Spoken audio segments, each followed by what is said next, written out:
അമ്മേ പരിശുദ്ധമേ, അമ്മേ പരിശുദ്ധമേ, ദൈവമാതാവേ, കൃപാസനത്തിലൂടെ ഞങ്ങൾക്കും ഞങ്ങളുടെ ദേശത്തിനും അമ്മ മധ്യസ്ഥം തേടി തന്ന എല്ലാ അനുഗ്രഹങ്ങൾക്കും കൃപകൾക്കും ഞങ്ങളിപ്പോൾ ഹൃദയം നിറഞ്ഞ നന്ദി പറയുന്നു.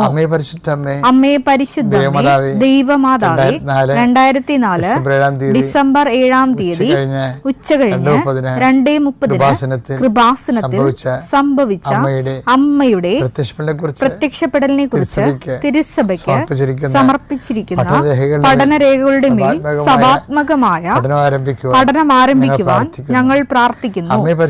അമ്മേ പരിശുദ്ധമേ, ഭൂസ്വർലോകങ്ങളുടെ രാജ്ഞിയായ അങ്ങയ്ക്ക് ഭൗമ സംരക്ഷണത്തിനായി പ്രപഞ്ചപ്രകൃതിയെ തന്നെ തിരുസഭ പ്രതിഷ്ഠിക്കുവാൻ ഈ പ്രത്യക്ഷീകരണ വഴി ഇടയാക്കണമേ. പരിശുദ്ധമ്മേ, ജപമാല മാതാവേ, സകല കൃപാസനം പ്രാർത്ഥനകളോടും ചേർത്ത് ഞങ്ങളിപ്പോൾ പ്രാർത്ഥിക്കുന്ന ഈ കുടുംബത്തിന്റെ പ്രത്യേക നിയോഗം പറമക്കളെ.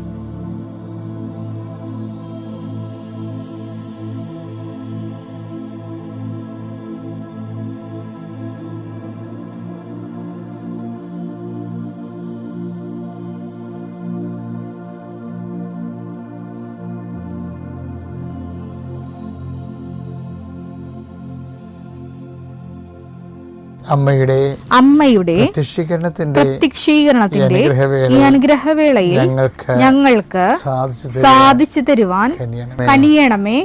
ആമേൻ. വിശ്വാസ പ്രമാണം. സർവശക്തനായ പിതാവും ആകാശത്തിന്റെയും ഭൂമിയുടെയും സൃഷ്ടാവുമായ ദൈവത്തിൽ ഞാൻ വിശ്വസിക്കുന്നു.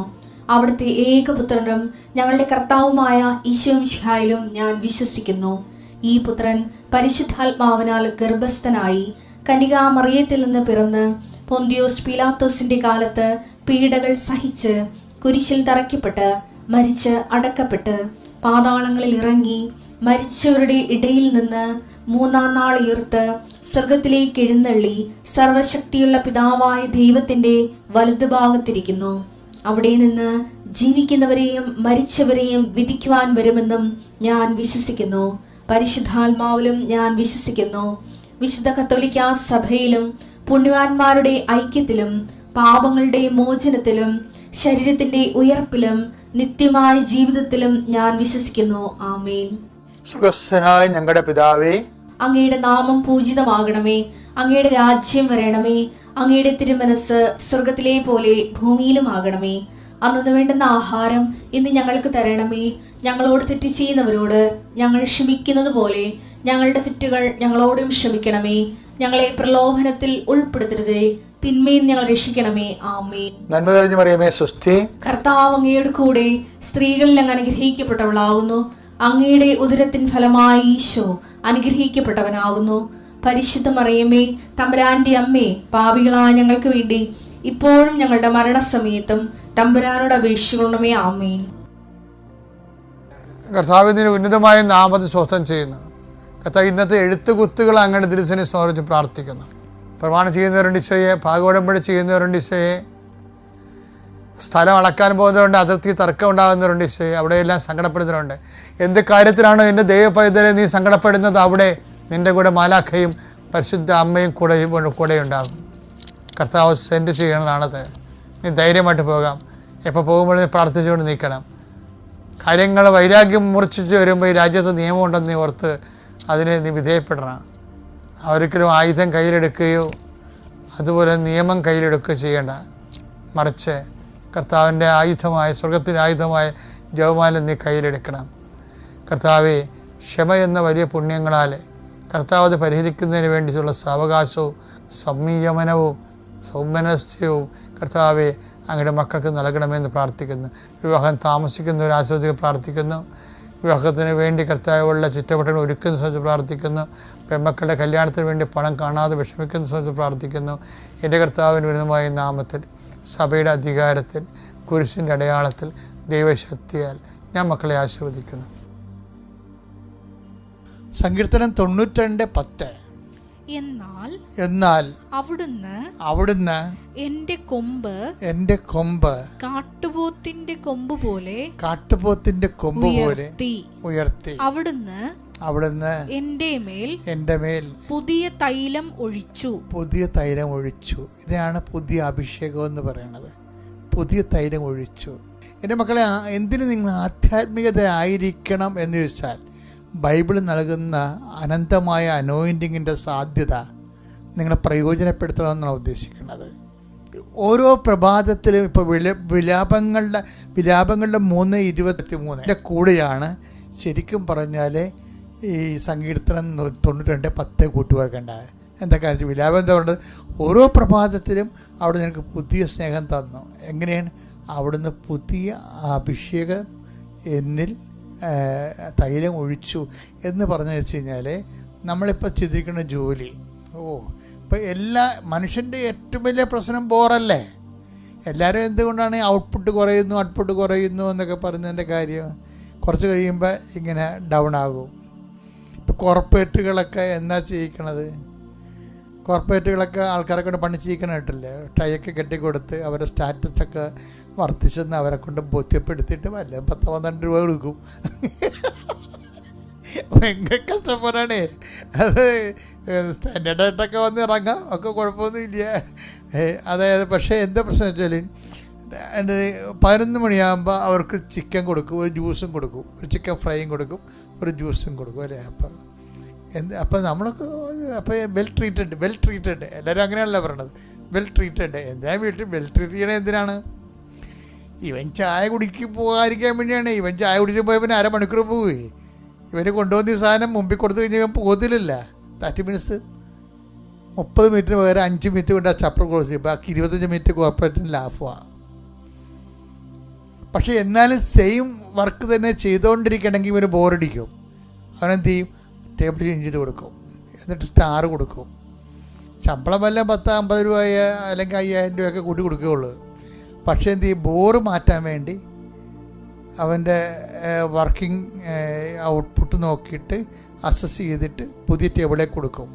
പുതിയ ടേബിളും പുതിയ ആംബിയൻസ് ക്രിയേറ്റ് ചെയ്ത് കൊടുക്കും. ഇപ്പം ചില ആൾക്കാരെ പറയുന്നത് 7 മാസം കൂടുമ്പോൾ മുറിയല്ല. ഇപ്പം ഞാൻ എൻ്റെ മുറികൾ 7 മാസം കൂടുമ്പോഴൊക്കെ മാറാറുണ്ട്. അതെന്ന് വെച്ച് കഴിഞ്ഞാൽ എനിക്ക് എപ്പോഴും എഴുതുമ്പോൾ സെയിം സിറ്റുവേഷൻസ് വരുമ്പോൾ എഴുത്തിനെ ബാധിക്കാതിരിക്കാൻ വേണ്ടി ചെയ്യണതാണ്. ഒരു ചെറിയൊരു ആൾട്രേഷൻസ് വരുത്തും. കാര്യം എൻ്റെ പുസ്തകങ്ങൾ എനിക്ക് അവിടെ ഇവിടുന്നൊക്കെ എടുക്കണമല്ലോ. അപ്പോൾ ഏറ്റവും അത്യാവശ്യമുള്ള പുസ്തകങ്ങൾ അടുത്ത് വെക്കാൻ വേണ്ടി ഞാൻ ചിലപ്പോൾ റീഅറേഞ്ച് ചെയ്യും. ബോറിൻ്റെ പ്രശ്നമല്ലത്. പക്ഷേ എന്നാലും ശരി, മനുഷ്യൻ്റെ മനസ്സിൽ ഇങ്ങനെ ഒരു പ്രശ്നങ്ങളുണ്ട്. ഒരാളെ കാണുമ്പോൾ ബോറടിക്കുക, സ്നേഹം കൊടുത്ത് കുറഞ്ഞു പോകണമെന്ന് പറഞ്ഞിട്ട് സ്നേഹം കുറഞ്ഞിട്ടൊന്നുമല്ല. കാര്യം ഈ ബോറെന്നുള്ള സംഭവം വർദ്ധിക്കുന്നത് കൊണ്ടാണ് മറ്റുള്ളവർക്കൊരു മൊണോട്ടണസ്സായിട്ടൊക്കെ തോന്നുന്നത്. പക്ഷേ ആധ്യാത്മികതയിൽ ഉണ്ടാകുമ്പോൾ നമ്മളെ സംബന്ധിച്ചിടത്തോളം ഇതിൻ്റെ പാക്കേജ് കൂടി ഇട്ടുകൊണ്ടാണ് ദൈവം സൃഷ്ടികൽപ്പന ചെയ്തിരിക്കുന്നത്. അതാണ് ഓരോ പ്രഭാതത്തിലും പുതിയ കാഴ്ചപ്പാട്. നമ്മുടെ കുഞ്ഞുങ്ങളെയും ഒക്കെ പുതിയ കണ്ണുകൊണ്ട് നമ്മൾ കാണും. അതുപോലെ നമ്മൾ ചെയ്തുകൊണ്ടിരിക്കുന്ന വിഷയങ്ങൾ തന്നെ, നീ ഇപ്പോൾ ഒരു ജോലിക്കാരനാണെന്ന് വിചാരിച്ചോ, ആ ജോലിയിലൊക്കെ ഓരോരോ പുതിയ ത്രില്ലുകൾ തന്നുകൊണ്ട് അപ്പം നിങ്ങൾ ചോദിക്കും, അതിനെന്താ ചെയ്യേണ്ടതെന്ന് ചോദിച്ചു കഴിഞ്ഞാൽ, അതിന് ചെയ്യേണ്ട ഒന്നാമത്തെ കാര്യം എന്ന് പറഞ്ഞാൽ ഈശോയുടെ ഈ ആത്മാവ് ഇവനെ നയിച്ചുകൊണ്ട് പോകണമെന്ന് പറഞ്ഞില്ലേ, ഇവനൊരു നല്ല സ്റ്റാറ്റസ് കൊടുത്തിട്ടാണ് ഇവനെ ആത്മാവ് കൊണ്ടുപോകണത്. നമ്മളത് വായിച്ചതാണല്ലേ, അല്ല ഈ ദിവസം കണ്ടതല്ലേ അത്. അതായത് ഇതിനെ ഈശോ ശാന്തമായിട്ടാണ് ഈ വിഷയത്തെ അക്സെപ്റ്റ് ചെയ്യണത്. ശാന്തമായി മരുഭൂമിയിലേക്കാണല്ലോ പോണത്. അവിടെ ചെല്ലുമ്പോൾ ഇനിയും വല്ലാത്ത പെടുമരണമായിരിക്കുക. അപ്പോഴെല്ലാം ഞാൻ ആദ്യം നേരത്തെ പറഞ്ഞിട്ടുള്ള must we not sorrow to take sorrow too. അത് ജോബിൻ്റെ കാറ്റഗറിക്കൽ ക്വസ്റ്റ്യനാണ്. ഈശോ ജോർദാൻ നദിയുടെ സാന്ത്വല സമതലങ്ങളിൽ നിന്നും വിശ്രാന്തി അരുളുന്ന നിശ്ചലമായ ജലാശയത്തിൽ നിന്നും ആത്മാവ് അവനെ മരുഭൂമിയിൽ കൊണ്ടുവരുമ്പോൾ ഹി വാസ് കൂൾ ഡൗൺ. ശബ്ദമായിരുന്നു ആ വിഷയത്തെക്കുറിച്ച്. എന്ന് വെച്ച് കഴിഞ്ഞാൽ കാലാവസ്ഥ ഭേദങ്ങളിൽ ഒരു വ്യക്തി കൈവരിക്കുന്ന സുവിശേഷ വിഹിതമായ സംയമനം, അത് ദൈവം കൗണ്ട് ചെയ്യണതാണ്. അഭിഷേകത്തിൻ്റെ അടിസ്ഥാനം അതാണ്. കൂടി നന്ദി. എൻ്റെ പേര് ബിന്ദു ജോൺസൺ. ഞാൻ ഒരു ടീച്ചറാണ്. വൈപ്പിനിൽ നായരമ്പലത്ത് നിന്നാണ് വരുന്നത്. മാനാട്ടുപറമ്പ് തിരുഹൃദയ ദേവാലയം ഇടവകക്കാരിയാണ് ഞാൻ. 2023 ഒക്ടോബർ മാസത്തിലാണ്, ഇതുപോലെ തന്നെ ഒരു ഒക്ടോബർ മാസത്തിലാണ് ഞാനിവിടെ ആദ്യമായി വന്ന് ഉടമ്പടി എടുത്തത്. ഉടമ്പടിക്ക് മുൻപ് 1-2 തവണ ഞാനിവിടെ വന്നിട്ടുണ്ടെങ്കിലും ഉടമ്പടി എടുക്കാൻ വന്നത് കഴിഞ്ഞ 2023 ഒക്ടോബർ 8-ാം തീയതിയായിരുന്നു. അതിനുശേഷം പല ദൈവിക അനുഭവങ്ങളും ഞങ്ങളുടെ കുടുംബത്തിലുണ്ടായിരുന്നു. എന്നാൽ സക്കേവൂസിൻ്റെ കഥ അച്ഛനിപ്പോൾ പറഞ്ഞതുപോലെ എനിക്ക് വളരെയധികം എന്തൊക്കെയോ ഒരു വലിവുകളുള്ള ആളായിരുന്നു. അതുകൊണ്ട് തന്നെ എനിക്കൊരു സാക്ഷ്യം പറയാൻ മുന്നോട്ട് വരാൻ തക്ക വിധം ഒരു അനുഗ്രഹം എൻ്റെ മാതാവ് എനിക്കിപ്പോഴാണ് നൽകിയത്. അതുകൊണ്ട് തന്നെ എനിക്കിപ്പോൾ ഇവിടെ വന്ന് നിന്ന് ഇത് പറയാനുള്ളൊരു ധൈര്യം കൂടി ലഭിച്ചു. കഴിഞ്ഞ മാർച്ച് 14-ാം തീയതിയോടുകൂടി എൻ്റെ മകനൊരു ചുമ പനിയൊക്കെ ആയിട്ട് തുടങ്ങി.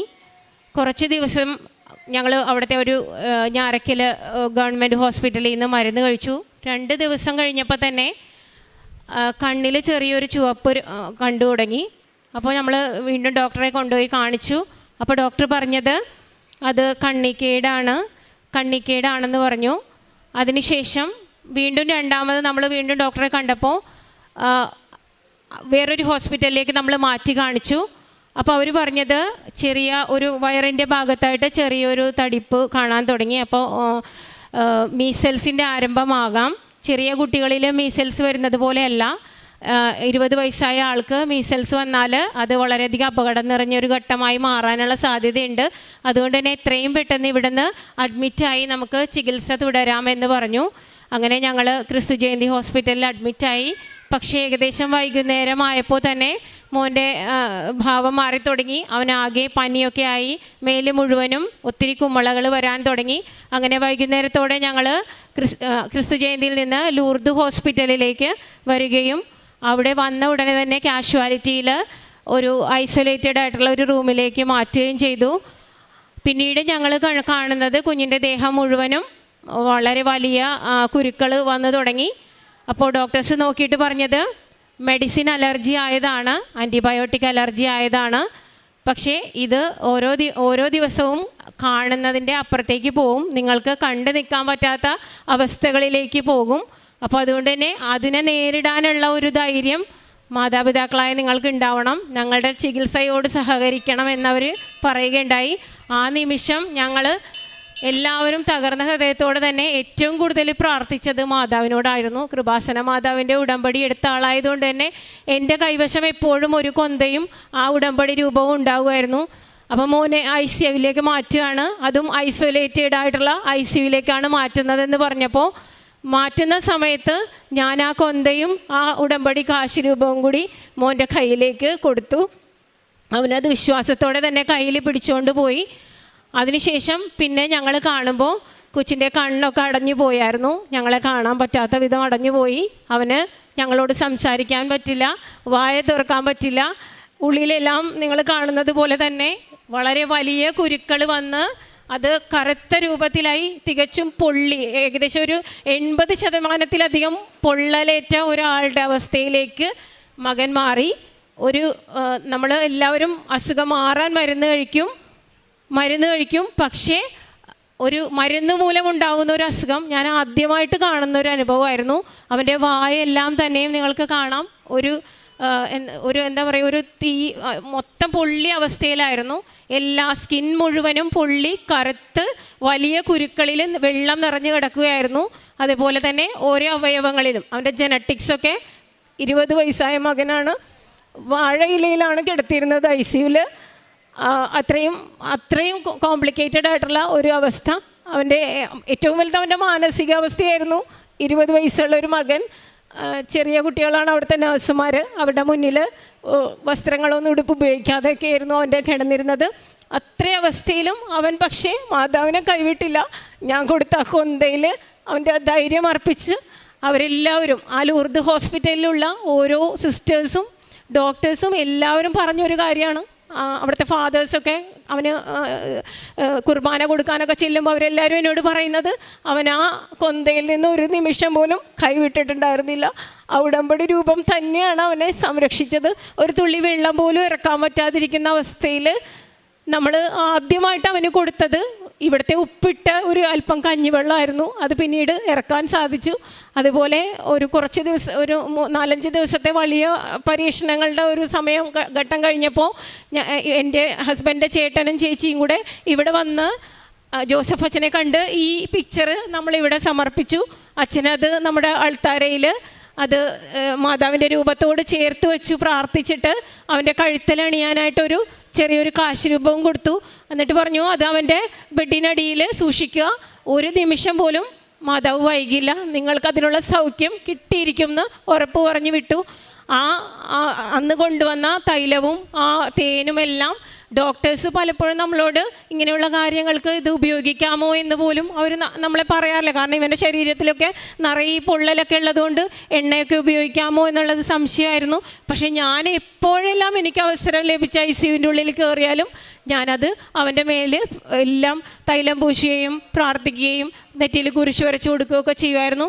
പക്ഷേ എന്നേക്കാളുപരി അവിടുത്തെ ഓരോ നഴ്സുമാരും ഇവിടുത്തെ കൃപാസന മാതാവിൻ്റെ ഏറ്റവും വലിയ പ്രേക്ഷിത പ്രവർത്തനമാണ് അവർ നടത്തുന്നത്. അവിടുത്തെ ഓരോ കന്യാസ്ത്രീമാരായാലും സിസ്റ്റേഴ്സായാലും ഇവിടെ വിശ്വാസമുള്ളവരിവിടെ വരുന്നവർ ഓരോ ദിവസവും അവനെ കാണുമ്പോൾ അവൻ്റെ നെറ്റിയിൽ അത് കുരിശ് വരച്ചു കൊടുക്കുകയൊക്കെ ചെയ്തിരുന്നു. ഏകദേശം ഒരു 5 ദിവസം കഴിഞ്ഞപ്പോൾ ഡോക്ടർ എന്നോട് പറയുന്നത്, ഇനി ഒരു 3 മാസക്കാലമെങ്കിലും നിങ്ങൾ ഇവിടെ തന്നെ കഴിയേണ്ടി വരും. ഈ കുഞ്ഞിൻ്റെ കണ്ണിൻ്റെ കാഴ്ചശക്തിയൊക്കെ പോയി തുടങ്ങി. അപ്പോൾ ഒരു കണ്ണ് പൂർണ്ണമായിട്ട് നഷ്ടപ്പെടും, ഒരു കണ്ണിൽ ഭാഗികമായിട്ട് അവന് കാഴ്ചയുണ്ട്. അങ്ങനത്തെ ഒക്കെ ഒരു അവസ്ഥയാണ് പറഞ്ഞത്. അവർക്ക് താഴേൽ ICUവിൽ നിന്ന് മാറ്റിയിട്ട് ഒരു മൈക്രോസ്കോപ്പ് ടെസ്റ്റ് ചെയ്യാൻ പോലും പറ്റാത്തൊരവസ്ഥയായിരുന്നു.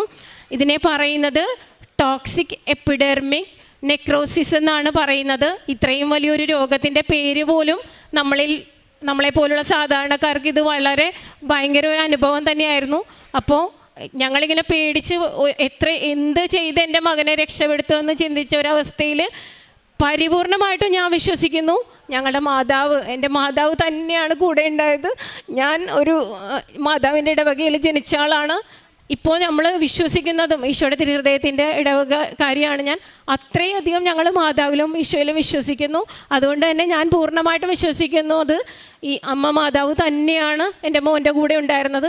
ഒരു ഐസൊലേറ്റഡ് ആയിട്ടുള്ള ICUവിൽ ഏകദേശം 15 ദിവസത്തോളം എൻ്റെ മകൻ ഒരു വാക്ക് ഉരിയാടാൻ പറ്റാതെ, അല്ലെങ്കിൽ ഒരു തുള്ളി വെള്ളം കുടിക്കാൻ പറ്റാതെ ജ്യൂസ് മാത്രം ഇങ്ങനെ ഒഴിച്ചു കൊടുക്കലും അതുപോലെ മറ്റ് ട്രിപ്പ് വഴിയൊക്കെയുള്ള ഭക്ഷണങ്ങളൊക്കെ ആയിരുന്നു. പിന്നീടാണ് പതുക്കെ അതും ഇവിടുത്തെ ഉപ്പൊക്കെ കൊണ്ടുവന്നിട്ട കഞ്ഞിവെള്ളമൊക്കെ ആയിരുന്നു നമ്മൾ ആദ്യം കൊടുത്തത്. തേനൊക്കെ ചുണ്ടിൽ തേച്ച് കൊടുത്തു. അവൻ്റെ ചുണ്ടിൻ്റെയൊക്കെ അവസ്ഥയെന്ന് പറഞ്ഞാൽ നമുക്ക് ഊഹിക്കാൻ പറ്റുന്നതിൻ്റെ അപ്പുറമായിരുന്നു. അത്രയും വിണ്ട് പൊളിഞ്ഞ്. മാർച്ച് എന്ന് പറയുന്നത് നമുക്ക് എല്ലാവർക്കും അറിയാം, നോയമ്പ് കാലമായിരുന്നു. ഞങ്ങളും നോയമ്പിലായിരുന്നു. ആ നോയമ്പ് സമയത്ത് ഇവനെ കയ്യിൽ പിടിച്ച് ടോയ്ലറ്റിലേക്ക് നടക്കുമ്പോൾ ഞാൻ മാതാവിനെയാണ് എപ്പോഴും ഓർത്തിരുന്നത്. കാരണം 33 വയസ്സുള്ള മകനെ ഏറ്റവും മുറിവേറ്റൊരു ശരീരത്തോടെ കൂടെ കണ്ട ഒരു അമ്മയുടെ മനസ്സായിരുന്നു എനിക്ക്. അതുപോലെ തന്നെയായിരുന്നു ഇവൻ്റെ കൂടെ ഞാനും നടന്നിരുന്നു വെച്ചത്. അവനെ കൈപിടിച്ച് നടക്കുമ്പോൾ ഒരു പീഡാസഹനമായിരുന്നു ഞാനും അനുഭവിച്ചുകൊണ്ടിരുന്നത്. പക്ഷെ ആ ദിവസങ്ങളിലെല്ലാം ഞങ്ങൾ പ്രാർത്ഥിച്ചത്, എങ്ങനെയെങ്കിലും ഈ ഒരു ഈസ്റ്റർ ഒരു ഉയർത്തെഴുന്നേൽപ്പ് എൻ്റെ കുടുംബത്തിൽ തരണേന്നായിരുന്നു. അത് ഞങ്ങൾക്ക് സാധിച്ചു തന്നു മാതാവ്. ആ ഉയർപ്പിന് മുൻപ് ഞങ്ങളുടെ വീട്ടിലേക്ക് തിരിച്ചെത്തി. 20 ദിവസം 3 മാസമെങ്കിലും ഹോസ്പിറ്റലിൽ കിടക്കണം എന്ന് പറഞ്ഞാൽ ഞങ്ങൾക്ക് 20 ദിവസത്തിന് ശേഷം ആ ആശുപത്രി വിട്ട് പോകാൻ സാധിച്ചു. ഓരോ ദിവസവും ഇവൻ്റെ കുളിക്കുന്ന വെള്ളത്തിലൊക്കെ ഞാൻ ഈ ഉടമ്പടി തൈലം ഇടുമായിരുന്നു. അപ്പോൾ നമുക്ക് കാണാം ഈ പൊഴിഞ്ഞു പോകില്ല, പാടുകളുണ്ടാവും എന്നൊക്കെ പറഞ്ഞിരുന്ന ആ തൊലികളെല്ലാം കൊഴിഞ്ഞു പോയി. ഇവനെ കുളിപ്പിച്ച് കഴിയുമ്പോൾ ആ ബാത്റൂം മുഴുവനും കറുത്ത തൊലികളായിരുന്നു. അതൊഴുകി പോകുന്നത് കാണുമ്പോൾ അമ്മ മാതാവ് തന്നെ അവനെ സുഖപ്പെടുത്തിയത് നമുക്ക് ഓരോ നിമിഷവും അറിയാമായിരുന്നു. അപ്പോൾ അന്ന് ഞങ്ങളുടെ സാക്ഷ്യമായിരുന്നു ഇവിടെ വന്നിട്ട് മോനോടൊപ്പം തന്നെ വന്നം എന്നുള്ളത്. പക്ഷേ ഏകദേശം ഇപ്പോൾ ഇത്രയും മാസം അവന് റെസ്റ്റായിരുന്നു. വെയിലൊന്നും കൊള്ളാൻ പാടില്ലായിരുന്നു, പുറത്ത് ഇതുപോലെ ആൾക്കൂട്ടത്തിൽ വരാൻ പാടില്ലായിരുന്നു, അങ്ങനെയൊക്കെ ആയിരുന്നു. പക്ഷേ ഇപ്പോൾ കുറച്ച് ഇതൊക്കെ ആയി, ആശ്വാസമായി. ഇപ്പോൾ അവൻ ക്ലാസ്സിലൊക്കെ പോയി തുടങ്ങി. അവൻ്റെ കണ്ണിൻ്റെ കാഴ്ചയ്ക്ക് കുറേ ദിവസത്തിൽ പ്രശ്നം ഉണ്ടായിരുന്നു. പക്ഷെ പതുക്കെ അതൊക്കെ സുഖമായി കിട്ടി. ആ കാഴ്ച ലഭിച്ച ദിവസവും അന്ന് ഇതുപോലെ തന്നെ ഒരു അനുഭവം ഞങ്ങൾക്ക് ഉണ്ടായിരുന്നു. കാരണം ഈ കാഴ്ച ഇവനൊട്ടും തന്നെ എന്നെ കാണാനൊന്നും പറ്റില്ലായിരുന്നു. ഇവനിങ്ങനെ ഞാൻ സംസാരിക്കുന്ന കേട്ട് മാത്രമാണ് എന്നെ തിരിച്ചറിഞ്ഞത്. അന്ന് ഈ കാഴ്ച ലഭിച്ച ദിവസം ഞങ്ങൾ ഇവൻ്റെ കണ്ണിൽ ഇത് പുരട്ടി കൊടുത്തിട്ട് സിസ്റ്ററും ഞാനും കൂടെ മാറി നിൽക്കുന്ന ഇവൻ ഉറക്കമായിരുന്നു. ആ ഉറക്ക സമയത്ത് ഇവൻ എന്നോട് ചോദിക്കുന്നുണ്ട്, ഉറക്കത്തിൽ ഇവൻ എന്നോട് ചോദിക്കുന്നുണ്ട്, ആരാണ് എൻ്റെ കണ്ണ് ക്ലീനാക്കുന്നത്, ഒരു ചുവന്ന ഉടുപ്പിട്ട് ആരാണ് ഇവിടെ വന്നതെന്നൊക്കെ ഇവൻ ചോദിച്ചു. പക്ഷെ ആ സമയത്ത് നമുക്കതൊന്നും അത്ര അങ്ങനെ ഒരു രീതിയിൽ ഞാൻ ചിന്തിച്ചിട്ടില്ല. പക്ഷെ പിന്നീട് എനിക്ക് തോന്നുന്നു തീർച്ചയായിട്ടും ഒന്നുകിൽ അമ്മയുടെ ഒരു അനുഭവം അവൻ ഉണ്ടായിട്ടുണ്ട്. അതുകൊണ്ട് തന്നെയായിരിക്കും അവൻ വിളിച്ചതും അവൻ കണ്ടതും ഒരു മരിയ എന്ന് പറഞ്ഞ ഒരു സിസ്റ്ററിൻ്റെ പേരായിരുന്നു വിളിച്ചത്. മരിയ സിസ്റ്റർ ചുവന്ന ഉടുപ്പിട്ട് വന്നിട്ട് എന്നെ ക്ലീൻ ചെയ്തു എന്നാണ് പറഞ്ഞത്. പക്ഷേ അത് അന്നേരത്തെ നമുക്കത് അത്രയൊന്നും മനസ്സിലാക്കാനുള്ള ഒരു ഇതുണ്ടായിരുന്നില്ല. അതുകൊണ്ട് പക്ഷെ പിന്നീട് നമുക്ക് പലപ്പോഴും തോന്നിയിട്ടുണ്ട് അതൊരു അനുഭവം തന്നെ ആയിരുന്നിട്ടുണ്ടെന്ന്. അപ്പോൾ എന്ത് തന്നെയാണെങ്കിലും ഭയങ്കര ശക്തമായിട്ട് ഞാൻ നേരത്തെ പറഞ്ഞ പോലെ സക്കേവൂസിനെ പോലെ ഒഴിഞ്ഞു മാറി മറ്റുള്ളവർക്ക് പറയണത് കേട്ട് മാത്രം സൈഡിലൊരു സിക്കമൂർ മരത്തിലായിരുന്നു ഞാൻ എപ്പോഴും. എനിക്ക് ഇവിടെ വന്ന എന്ത് സാക്ഷ്യം കേൾക്കുമ്പോഴും ഒരു സൈഡിലിരുന്ന് കേട്ടിട്ട് നമുക്ക് തന്ന അനുഗ്രഹങ്ങൾക്ക് നന്ദി പറഞ്ഞ് പോകുന്ന ഒരാളായിരുന്നു ഞാൻ. അപ്പോൾ എനിക്ക് വളരെ വലിയൊരു അനുഭവം തന്ന് എൻ്റെ കുടുംബത്തിൽ വന്ന് ഈശോ എൻ്റെ കൂടെ തന്നെ എനിക്കൊരു സാക്ഷ്യത്തിനുള്ള ഇത് എൻ്റെ അമ്മ മാതാവ് എനിക്ക് നേടിത്തന്നു. ഒരു മരണത്തിൻ്റെ വക്കിൽ നിന്ന് എൻ്റെ മോനെ എനിക്ക് തിരിച്ചു തന്നു. അതിന് ഈശോയ്ക്കും അമ്മയ്ക്കും നന്ദി പറയുന്നു. രണ്ടാമതായിട്ട് ഉടമ്പടി എടുത്ത ദിവസങ്ങളിലെല്ലാം ഞാനിവിടെ വരുമ്പോൾ ഞങ്ങളുടെ വീടിൻ്റെ ആധാരം പണയത്തിലായിരുന്നു. ഏകദേശം 8 വർഷത്തിലായിട്ട് അത് ബാങ്കിൽ നിന്ന് നമുക്ക് എടുക്കാൻ പറ്റാത്ത അവസ്ഥയിൽ ഇരിക്കണമായിരുന്നു. അപ്പോൾ അത് ഏത് വിധത്തിൽ അത് തിരിച്ചെടുക്കും എന്നുള്ളത് ഞങ്ങൾക്ക് ഒരു എത്ര ശ്രമിച്ചിട്ടും അത് നടക്കുന്നുണ്ടായിരുന്നില്ല. അപ്പോൾ ഞാൻ ഉടമ്പടിയിൽ എഴുതിയിരുന്നു എനിക്കത് സാധിച്ചാൽ അമ്മയുടെ നടയിൽ വന്ന് ഞാൻ സാക്ഷ്യം പറയും എന്നുള്ളത്. എനിക്കറിയില്ല, ചിലപ്പോൾ മകൻ്റെ ഈ അസുഖത്തോടെ എന്നെ ഒത്തിരി പേര് ഞങ്ങളുടെ അവസ്ഥകളൊക്കെ പലരും അപ്പോഴാണ് അറിയുന്നത്. അപ്പോൾ അതുകൊണ്ട് തന്നെ പലരും നമ്മളെ സഹായിച്ചു സാമ്പത്തികമായിട്ടൊക്കെ. അതിൻ്റെ പേരിലും പിന്നീട് ഞങ്ങളുടെ ഒരു പരിശ്രമത്തിൻ്റെ പേരിലും ഈ 2 ദിവസം മുന്നേ ഞങ്ങൾക്ക് ആ ആധാരം തിരിച്ചെടുക്കാൻ സാധിച്ചു. അപ്പോൾ അതിനും ഞാൻ ഈശോയ്ക്കും അമ്മയ്ക്കും നന്ദി പറയുന്നു. അപ്പോൾ ഞങ്ങൾക്ക് അങ്ങനെ ഒരുപാട് അനുഭവങ്ങൾ കിട്ടിയിട്ടുണ്ട്. അപ്പോൾ ഈശോയ്ക്കും അമ്മയ്ക്കും നന്ദി. ഇനി ഞാൻ കാരുണ്യ പ്രവർത്തികളായിട്ട് ചെയ്യുന്നത് ഞാൻ ടീച്ചറാണെന്ന് പറഞ്ഞു. അപ്പോൾ ഞങ്ങൾക്ക് കൂട്ടായ്മകളുണ്ട്, വാട്സാപ്പ് ഗ്രൂപ്പുകളുണ്ട്. അപ്പോൾ സാധിക്കുന്ന എല്ലാവർക്കും തന്നെ ഞങ്ങൾ ആ ഗ്രൂപ്പ് വഴിയും അല്ലാതെയും ഒക്കെയുള്ള സഹായങ്ങൾ നൽകുന്നുണ്ട്. അതേപോലെ പത്രം ഞാനിവിടെ വന്ന് 3 മാസം കൂടുമ്പോഴാണ് പത്രം വാങ്ങിക്കുന്നത്. അത് സാധിക്കാവുന്ന എല്ലാ രോഗികളിലേക്കും തന്നെ എത്തിക്കാനായിട്ട് ഞാൻ ശ്രമിക്കുന്നുണ്ട്. അതുപോലെ സാധിക്കുന്ന മറ്റ് സഹായങ്ങളും സാമ്പത്തികമായ അല്ലാതെ ഭക്ഷണമായോ മനുഷ്യർക്കായാലും മൃഗങ്ങൾക്കായാലും എന്നെക്കൊണ്ട് സാധിക്കുന്ന എല്ലാവർക്കും തന്നെയും ഞാനത് എത്തിച്ചു കൊടുക്കുന്നുണ്ട്. അപ്പോൾ അതിനും ഈശോയ്ക്ക് നന്ദി പറയുന്നു. പിന്നെ എനിക്കൊരു സാക്ഷ്യമായി വളരെ നിങ്ങളോട് എല്ലാവരോടും പറയാൻ തോന്നുന്നത്, ഇപ്പോൾ ഈ ആധാരത്തിൻ്റെ കാര്യം ഞാൻ പറഞ്ഞത് അതിനു വേണ്ടി ഞാൻ ചെയ്തൊരു കാര്യം, എല്ലാവരും കൃപാസനം പത്രത്തിൻ്റെ ആ ഒരു സാധ്യത എത്രത്തോളം അല്ലെങ്കിൽ അതിൻ്റെ നമുക്ക് കിട്ടാവുന്ന അത്ഭുതങ്ങൾ എത്രത്തോളം എന്നുള്ളതൊരു എനിക്ക് കിട്ടിയൊരു അനുഭവം ഞാൻ പങ്കുവെക്കുകയാണ്. എൻ്റെ ഒരു അനുഭവത്തിൽ ഞാൻ എപ്പോഴും എന്ത് കടബാധ്യതകളുണ്ടെങ്കിലും ഒരു പണയം വെച്ചതായിക്കോട്ടെ അല്ലെങ്കിൽ ഇപ്പം എൻ്റെ ഈ ലോണിൻ്റെ ബുക്കുകളൊക്കെ ആയിക്കോട്ടെ, മാതാവിൻ്റെ അല്ലെങ്കിൽ ഈശോയുടെ തിരുഹൃദയത്തിൻ്റെ താഴെയായിട്ട് ഞാനത് സൈഡിൽ എവിടെയെങ്കിലും ഒതുക്കി വെക്കും. എന്നിട്ട് ഞാനത് വെക്കുമ്പോൾ പറയും എൻ്റെ കയ്യിലൊന്നുമില്ല, അമ്മയ്ക്കും ഈശോയ്ക്കും മനസ്സാവുന്ന ഒരു നിമിഷം എനിക്ക് ഇതിൽ നിന്നൊരു മോചനം തന്നേക്കണേന്ന്. അപ്പോൾ എനിക്കത് വലിയൊരു സാക്ഷിയായിട്ട് തന്നെ നിങ്ങളോട് ഞാൻ പറയുകയാണ്. മോനെ ഇത്രയും സംരക്ഷിച്ചതിനും അവൻ്റെ ദേഹത്ത് ഒരു പാടുപോലും ഇല്ലാത്ത രീതിയിൽ മാറ്റി തന്നു. ഉൾവശങ്ങളിൽ കുറച്ചും കൂടെയൊക്കെ ബാലൻസ് ഉണ്ടെങ്കിലും അവന് ഒത്തിരി ടെൻഷൻ ഉണ്ടായിരുന്നു. അവനൊരു ഡിഗ്രിക്ക് പഠിക്കുന്ന കൊച്ചാണ്, കോളേജിൽ പോകണം, എല്ലാവരെയും ഫേസ് ചെയ്യണം, അതൊക്കെ അവൻ്റെ ഭയങ്കര ടെൻഷനായിരുന്നു. പിന്നെ കണ്ണിൻ്റെ കാഴ്ച പോയാൽ അവൻ BCA ആണ് പഠിക്കുന്നത്. അപ്പോൾ കമ്പ്യൂട്ടറാണ് ഉപയോഗിക്കേണ്ടത് ഏറ്റവും കൂടുതൽ. അപ്പോൾ അതൊക്കെ ഒരു ടെൻഷനായിരുന്നു. അതിൽ നിന്നെല്ലാം ഞങ്ങൾക്ക് മോചനം കിട്ടി. ഈശോയ്ക്കും മാതാവിനും ഒരുപാട് നന്ദി. ഇതെൻ്റെ മോൻ അഭിരാം, എൻ്റെ അമ്മ, എൻ്റെ ഈശോയുടെ അമ്മയ്ക്കും എൻ്റെ ഈശോപ്പയ്ക്കും എണ്ണമില്ലാവണ്ണമുള്ള നന്ദിയും സ്തോത്രവും സ്തുതിയും പറഞ്ഞുകൊണ്ട് ഈ വിശുദ്ധ അൾത്താരയിൽ നിങ്ങളുടെയൊക്കെ മുൻപിൽ ഇങ്ങനെ നിൽക്കുവാൻ എനിക്ക് തന്ന ആ കൃപയ്ക്കായി ഞാൻ നന്ദി പറയുന്നു എന്നുള്ളൊരു നന്ദി മാത്രമേ പറയുന്നുള്ളൂ. മറ്റൊന്നും എനിക്ക് വാക്കുകളില്ല. ഞാൻ ആദ്യമായി ഉടമ്പടി എടുത്തത് 2022 ഡിസംബർ 6-ാം തീയതിയാണ്. ഡിസംബർ 6-ാം തീയതി ഇവിടെ വന്ന് ഉടമ്പടി എടുക്കുമ്പോൾ എനിക്ക് പ്രത്യേകിച്ച് ശാരീരിക അസ്വസ്ഥതകളൊന്നും എനിക്ക് പ്രകടമായിരുന്നില്ല. എന്നോട് കൃപാസനത്തെക്കുറിച്ച് ആദ്യമായി പറഞ്ഞത് എൻ്റെ അനുജത്തിയാണ്. അതിനു മുൻപ് കുറച്ച് നാളായിട്ടൊരു നിമിത്തം പോലെ ഞാൻ എപ്പോഴും ഭക്തിഗാനങ്ങളും മറ്റും ഇങ്ങനെ കേൾക്കുന്ന അതുവരെ ഇല്ലാതിരുന്ന ഒരു പ്രത്യേകത ഞാൻ തുടങ്ങി വെച്ചിരുന്നു. കുറച്ച് കഴിഞ്ഞപ്പോഴാണ് കൃപാസനം മാതാവിനെക്കുറിച്ചും ഇവിടെ നടക്കുന്ന കാരുണ്യത്തിൻ്റെ ഈ വലിയ നീരൊഴുക്കിനെക്കുറിച്ചും ഞാൻ അറിഞ്ഞത്. ഞാൻ നിങ്ങളുടെ മുൻപിൽ നിൽക്കുന്നത് എനിക്ക് ഈശോയുടെ അമ്മയും നമ്മുടെ മാതാവും എൻ്റെ ഈശോപ്പച്ചനും കൂടി എനിക്ക് തന്ന വലിയൊരു രോഗസൗഖ്യം അത് നിങ്ങളോട് പറയാനാണ്. ഞാൻ ഉടമ്പടി എടുത്ത് പോയി ഞാൻ ഒരു ജോലി ചെയ്യുന്ന ആളാണ്. ഞാൻ വിശ്വസിച്ച് നമ്മുടെ അച്ഛൻ ഇവിടുന്ന് പറയുന്നത് പോലെയൊക്കെ പരമാവധി ചെയ്തുകൊണ്ടിരുന്നു. അതിനിടയിൽ നമ്മുടെ അച്ഛൻ ധ്യാനത്തിൽ പറയുന്ന ആദ്യം പറയുമ്പോഴൊക്കെ എനിക്ക് തോന്നി, ഇതെന്താണ് അച്ഛൻ പറയുന്നത്, എനിക്കൊന്നും മനസ്സിലാകുന്നില്ലല്ലോ, വല്ലാത്തൊരു ഒരു അസ്വസ്ഥത. പക്ഷെ കുറച്ച് കഴിഞ്ഞപ്പോഴാണ് അതിൻ്റെ ആഴങ്ങളിലേക്ക് നമ്മൾ എത്തിയപ്പോഴാണ് മനസ്സിലായത് എന്താണ് നമുക്ക് വേണ്ടി ഈ മഹാസർവകലാശാലയിൽ ലോകത്തിൻ്റെ എല്ലാ തരത്തിലുള്ള വിഷയങ്ങളും കൈകാര്യം ചെയ്യുന്ന ഈ യൂണിവേഴ്സിറ്റിയിൽ നമ്മളിപ്പോൾ ഞാൻ പഠിച്ച കാര്യം മാത്രമാണ് എനിക്ക് കാര്യമായിട്ട് അറിയാം.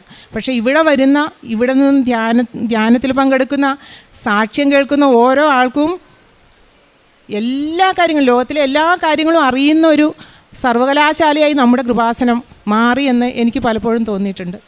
അങ്ങനെ ഇരിക്കുന്ന സമയത്താണ് 2023 മെയ് മാസം എൻ്റെ ഇടത്തെ ബ്രസ്റ്റിൽ എനിക്കൊരു ചെറിയ പ്രയാസം അനുഭവപ്പെട്ടു.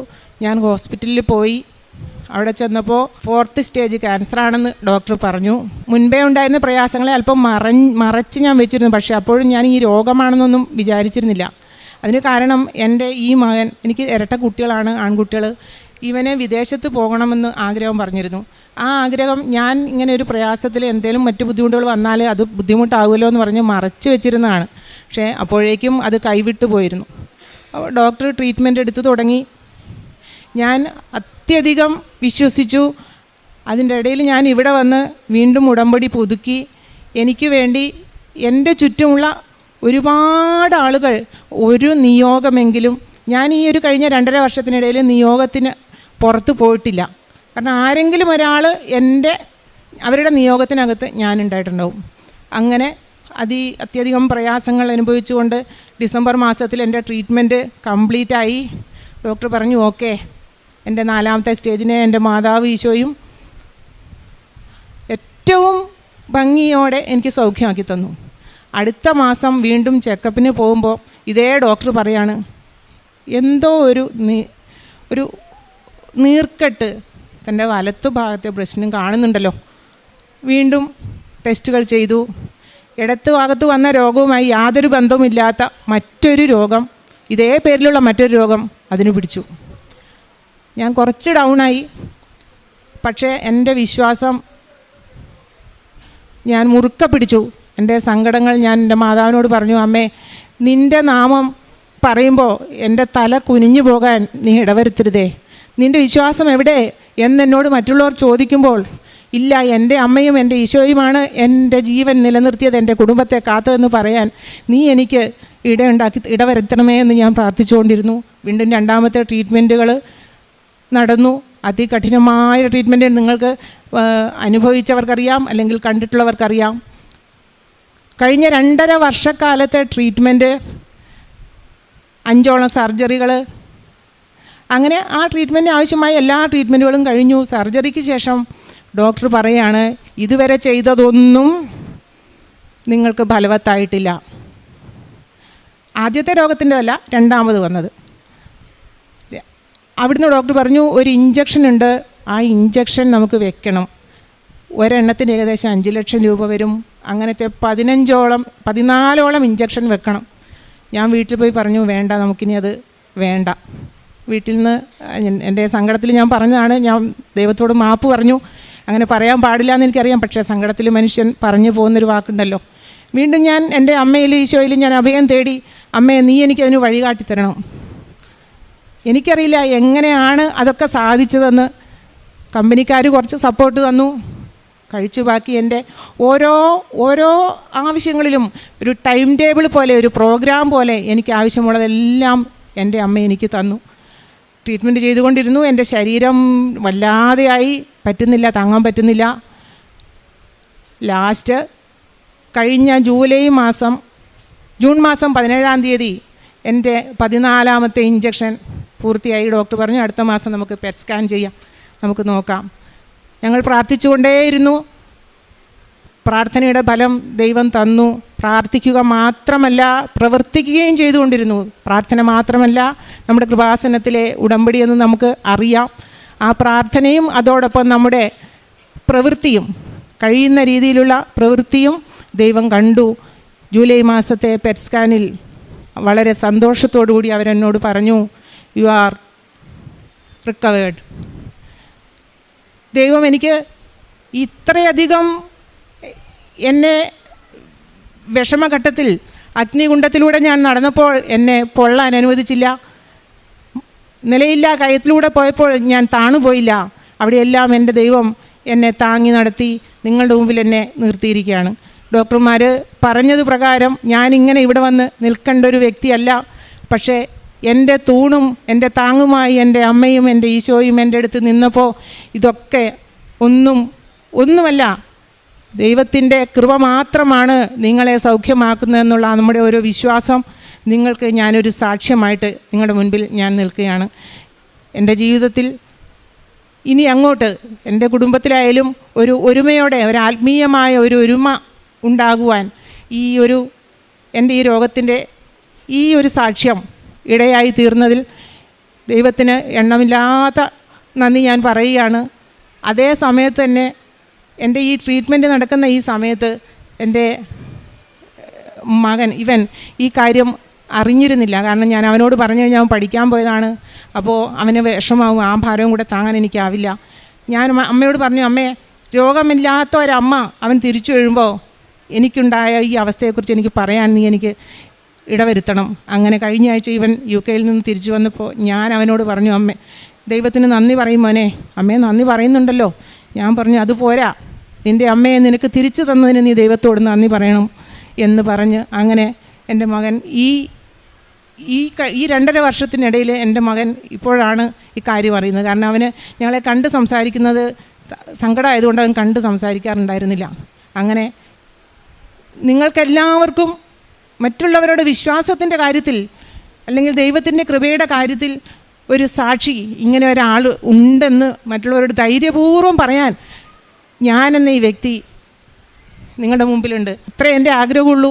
ഇനിയുള്ള ജീവിതം എന്തും ആയിക്കൊള്ളട്ടെ, നമ്മുടെ ദൈവത്തോടൊപ്പം വിശ്വസ്തയോടുകൂടി കൃപ ചൊരിയുന്ന ആ വലിയ കാരുണ്യത്തിൻ്റെ മുൻപിൽ ജീവിച്ചു പോയി നിത്യതയിൽ എത്തിച്ചേരുക എന്നുള്ള ആ ഒരു വലിയ പ്രത്യാശ നമ്മുടെ എല്ലാവരുടെ ഇടയിൽ ഉണ്ടാകണം. അത് എനിക്ക് എൻ്റെ കുടുംബത്തിനും ലഭ്യമാകണം എന്നാണ് എൻ്റെ ഏറ്റവും വലിയ ഒരു ആഗ്രഹം. ഞാൻ പ്രേക്ഷിത പ്രവർത്തനം നടത്താറുള്ളത് ഞാൻ വളരെയധികം തീരെ വയ്യാതെ കിടന്ന അവസ്ഥയിലാണെങ്കിലും എന്നെക്കൊണ്ട് പറ്റുന്ന രീതിയിൽ എൻ്റെ അടുത്ത് എത്തിച്ചേരുന്ന ആളുകളുടെ കൈകളിൽ ഞാൻ പത്രം കൊടുക്കാറുണ്ട്. അച്ഛൻ്റെ ധ്യാനം പിന്നെ എനിക്ക് അച്ഛൻ്റെ ധ്യാനം കേൾക്കാതിരിക്കാൻ വയ്യാത്ത ഒരവസ്ഥയാണ്. അത് കേട്ടില്ലെങ്കിൽ എനിക്ക് വല്ലാതെ ആയിപ്പോവും. പിന്നെ ചിലപ്പോൾ ഞാനൊരു ദിവസം നമ്മുടെ പ്രിയപ്പെട്ട നമ്മുടെ നല്ലിടയനായ നമ്മുടെ അച്ഛനെ ഞാൻ സ്വപ്നം കണ്ടു. അച്ഛൻ എൻ്റെ മുൻപിലെ മേശയുടെ അപ്പുറത്തും ഞാൻ ഇപ്പുറത്തും ഇരുന്ന് സംസാരിക്കുകയാണ്. എന്താണ് സംസാരിച്ചതെന്ന് എനിക്കറിയില്ല. ഞാൻ മാതാവിനോട് പറയായിരുന്നു, അമ്മേ, നീ എനിക്കൊരു അടയാളം കാണിച്ചു തരൂ, എന്താണെന്ന് എനിക്ക് പറയാൻ പറ്റുന്നില്ല, എന്താണ് എൻ്റെ അവസ്ഥയെന്ന് എനിക്കറിയില്ല. അതിൻ്റെ ആ സമയത്താണ് അച്ഛനെ ഞാൻ കണ്ടത്. പിന്നെ എനിക്ക് മനസ്സിലായി അച്ഛൻ എന്നോട് എന്താണ് സംസാരിച്ചതെന്ന് അറിയില്ലെങ്കിലും അച്ഛൻ നമ്മളോട് നമ്മുടെ മാതാവിനെക്കുറിച്ചും ഈശോയെക്കുറിച്ചുമാണ് പറഞ്ഞതെന്ന് ഞാൻ വിശ്വസിക്കുന്നു. അങ്ങനെ അനേകം ചെറിയ ചെറിയ സുഗന്ധ പിന്നെ നമ്മുടെ മുല്ലപ്പൂവിൻ്റെ മണം അതൊക്കെ മറ്റുള്ളവർ പറയുമ്പോൾ ഞാൻ വിചാരിക്കും ഇതൊക്കെ എന്താ ഇവരിങ്ങനെ പറഞ്ഞത്. പക്ഷേ അത് അനുഭവിച്ചപ്പോഴാണ് ഇതൊക്കെ പറഞ്ഞത് സത്യമാണെന്ന് നമുക്ക് മനസ്സിലാകുന്നത്. അപ്പോൾ ഏറ്റവും നിങ്ങളുടെ മുൻപിൽ ഈ അത്യധികം പൊള്ളുന്ന തീച്ചകളിലൂടെ നടന്ന ഈ ഞാൻ നിങ്ങളുടെ മുമ്പിൽ നിൽക്കുന്നത് അത്രയധികം നമ്മുടെ ദൈവത്തിൻ്റെ വിശ്വസ്തനായ, നമ്മളോട് വിശ്വസ്തത കാണിക്കുന്ന, നമ്മൾ വിശ്വസ്തത കാണിച്ചില്ലെങ്കിലും നമ്മളോട് ആ വാക്ക് പാലിക്കുന്ന ദൈവത്തിൻ്റെ മുൻപിലാണ് നമ്മൾ നിൽക്കുന്നതെന്ന് നീ എൻ്റെ മുൻപിൽ നിൽക്കുന്ന ഓരോ ആളും വിശ്വസിച്ച് കഴിഞ്ഞാൽ നമ്മൾ ദൈവത്തിൻ്റെ മഹത്വം കാണുക തന്നെ ചെയ്യും. എൻ്റെ ഈ മോന് UK ആദ്യം അഡ്മിഷൻ കിട്ടാൻ കുറച്ച് വിഷമങ്ങളുണ്ടായിരുന്നു. പക്ഷെ അവിടെ പോയി അവൻ വിദ്യാഭ്യാസം പൂർത്തിയാക്കി നല്ല മാർക്കോടുകൂടി തിരിച്ചു വന്ന സർട്ടിഫിക്കറ്റ് ഞങ്ങളുടെ കയ്യിൽ കൊണ്ട് തന്നിരിക്കുകയാണ്. എൻ്റെ മറ്റേ മകൻ, അവനാണ് ഈ വേദനകൾ മുഴുവനും ഞങ്ങളുടെ കൂടെ നിന്ന് താങ്ങിയത്. അപ്പോൾ അവൻ ഇവിടെ വന്ന് സാക്ഷ്യം പറഞ്ഞുകൊള്ളും. അവന് കിട്ടിയൊരു വലിയൊരു സാക്ഷ്യമുണ്ട്. അത് അവൻ ഇപ്പോൾ നാട്ടിലില്ലാത്തത് കൊണ്ട് അവനിനി വന്ന് സാക്ഷ്യം പറഞ്ഞുകൊള്ളും. കൂടാതെ ഞാൻ അശരണരായ ആളുകൾക്കും പിന്നെ അനാഥാലയങ്ങളിലൊക്കെ എൻ്റെ ആ പരിധിക്കുള്ളിൽ നിന്നുകൊണ്ട് മുൻപേ ചെയ്യാറുണ്ടെങ്കിലും ഇന്ന് ഞാൻ ചെയ്യുന്നത് ദൈവനാമത്തിലാണ്. അങ്ങനെ ചെയ്യാറുണ്ട്. അവരെ കാണുമ്പോൾ അവരുടെ കണ്ണുകളിലെ ആ വേദന എന്താണെന്ന് തിരിച്ചറിയാനുള്ളൊരു കഴിവ് ഈ രോഗാവസ്ഥയിലൂടെ കടന്നുപോയപ്പോൾ എനിക്ക് ലഭിച്ചു. ഇതെന്നും ഇങ്ങനെ തന്നെ നിലനിൽക്കണമേ, ഈ ഒരു ദൈവത്തിൻ്റെ സ്നേഹത്തിൽ ഞാൻ എപ്പോഴും ജീവിക്കണം എന്നാണ് എൻ്റെ ആഗ്രഹം. പിന്നെ എൻ്റെ ചേട്ടൻ, എൻ്റെ ഭർത്താവ്, എൻ്റെ അസുഖമായ അന്ന് മുതൽ ഇന്ന് വരെ എന്നെ ചേർത്ത് നിർത്തുന്ന, നമ്മൾ പറയാറില്ലേ ദൈവം സ്നേഹത്തിൻ്റെ രൂപത്തിൽ എന്നെ ചേർത്ത് നിർത്തിക്കൊണ്ട് ഇവിടെ വരെ കൈപിടിച്ച് കൊണ്ടുവന്ന് എൻ്റെ ചുറ്റും ദൂതന്മാരെ അയച്ച് തന്നുകൊണ്ട് എന്നെ ദൈവം ബലപ്പെടുത്തി. ദൈവനാമത്തിന് പറഞ്ഞാൽ തീരാത്തത്രയും നന്ദിയും സ്തുതിയും സ്തോത്രവും കരയേറ്റുന്നു.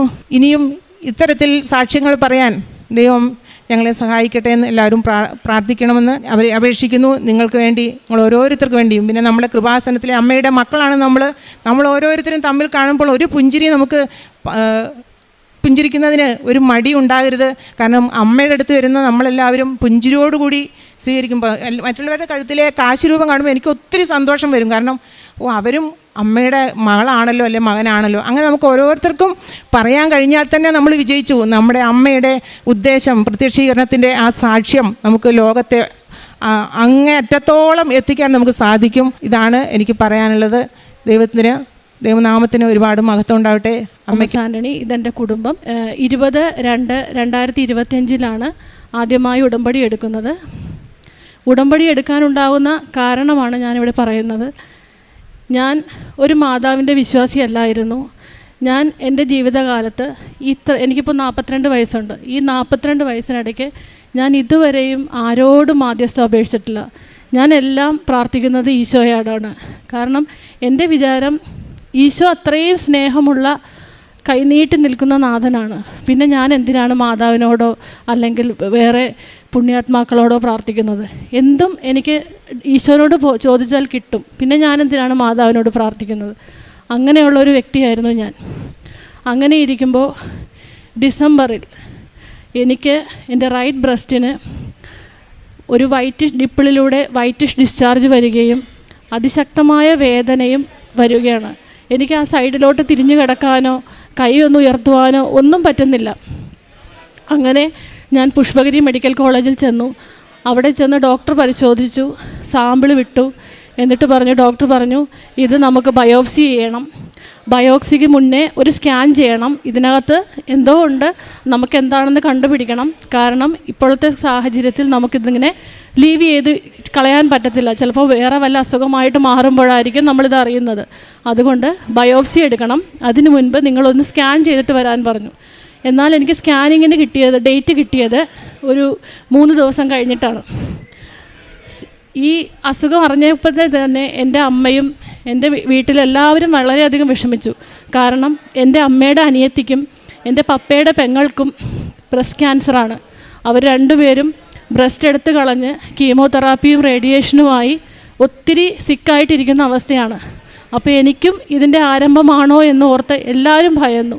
ഞാനും വളരെയധികം ഡെസ്പായി. കാരണം എനിക്ക് 3 കുഞ്ഞുങ്ങളാണ്. എനിക്ക് എന്തെങ്കിലും വന്നാൽ ഈ കുഞ്ഞുങ്ങളെ ആര് വളർത്തും? ആ ഒരു ഇതിൽ ഞാനങ്ങ് വളരെയധികം ഡെസ്പായിപ്പോയി.